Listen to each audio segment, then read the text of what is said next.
I'm a Chinese Hong Kong Canadian. 我係中國香港人. And I grew up commemorating the Tiananmen Square quote-unquote massacre every year.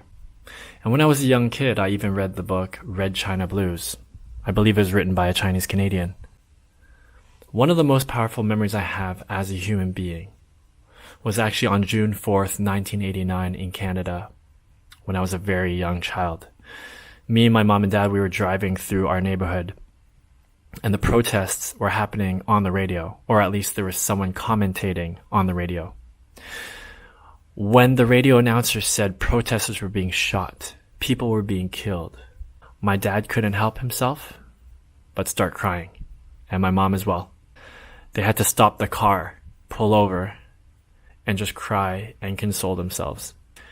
You can only imagine how I would have felt as a young child, seeing my parents, the people I thought were invincible heroes, break down like children and cry.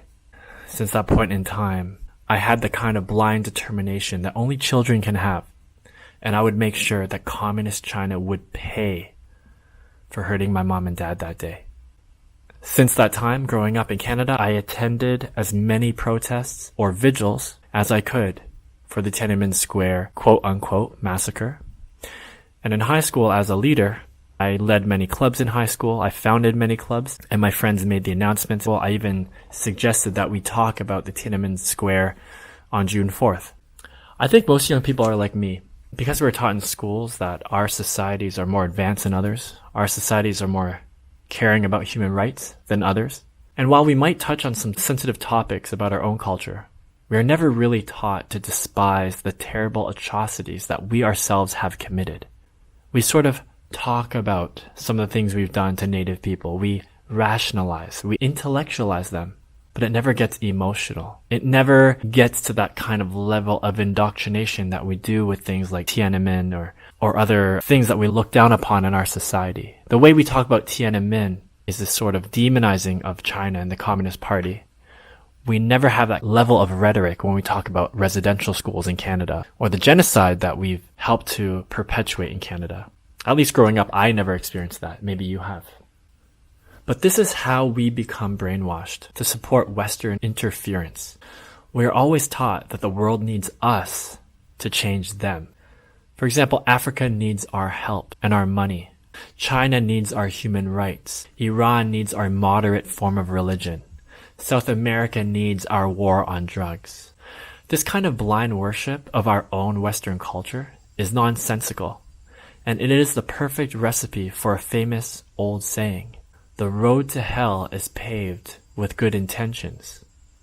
In other words, those who control our media and our education systems want us to believe that if we evangelize and spread our culture to the world, even if it means dropping bombs on them, that the world would somehow be a better place. In essence, we are taught to be cultural psychopaths, that we should do anything in our means to make the world more like us, and that we need to be the agents of change onto them, almost as if we have nothing to learn from the rest of the world. It is an insane doctrine. So, the yearly Western commemoration of the Tiananmen Square protests is a perfect example of the highest levels of hypocrisy and mass media indoctrination. The Tiananmen Square protests are without a doubt a controversial event in modern China's history, and their desire to suppress that event in their own media is no different than the US government's massive efforts to whitewash or completely black out all the police violence against black people and all the killings of protesters that are happening right now. There are 13 protesters dead as of June 4th, 2020, and it seems no media is reporting on it.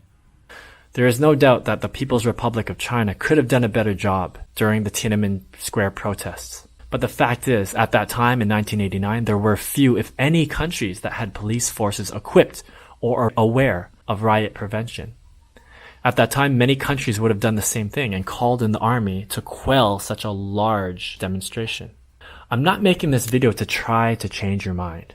I'm making this video to point out the inconsistencies of the Western narrative and their clear agenda for always cherry-picking on one or two events which take place in adversarial nations. You're, of course, a free person.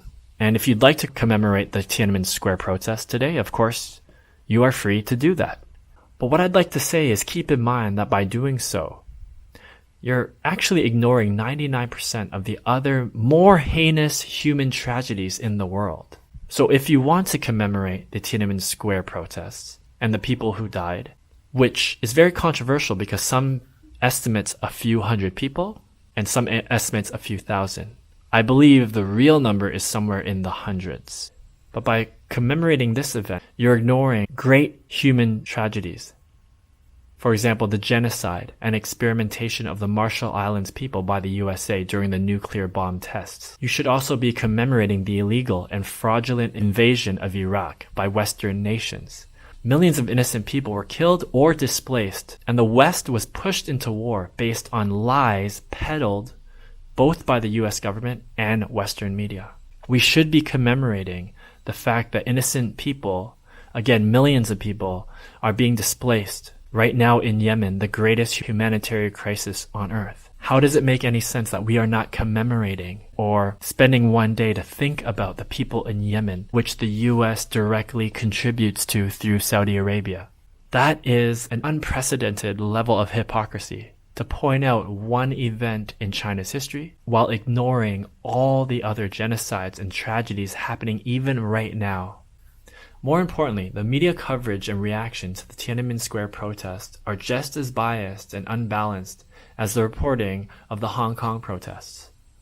While no protesters have been killed by police during the Hong Kong protests, the Western media magnified every single action by police by titling their online videos and articles as "Police fired tear gas" or "Police used pepper spray." And the hypocrisy is so evident because while reporting on their own Black Lives Matter protests, the Western media all of a sudden focused nearly all their attention on the protesters with videos and articles titled "Minnesota locked in violent protests" or "Looters trash a Target."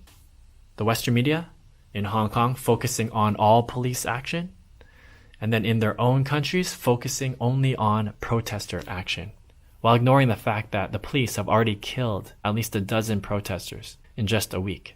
The whole world has seen the picture of Tank Man, and it must be one of the most iconic images in the modern world. But almost no one has seen the full footage of what Tank Man actually did. Here you can see him not only stopping the entire column of tanks, but even going as far as climbing onto said tank, trying to open the hatch and yelling at the tank drivers. The People's Liberation Army tank driver, the most patient and restrained soldier I've ever seen, merely pleads with the man and asks him to get off. It's this kind of omission of reality that makes me despise the Western media, and the fact that it has successfully indoctrinated me, as well as millions, if not billions, of other people.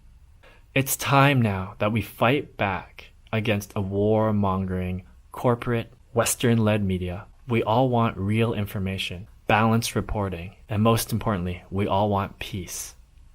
Enough is enough. Free America, free the media, and peace and love. Thanks for watching.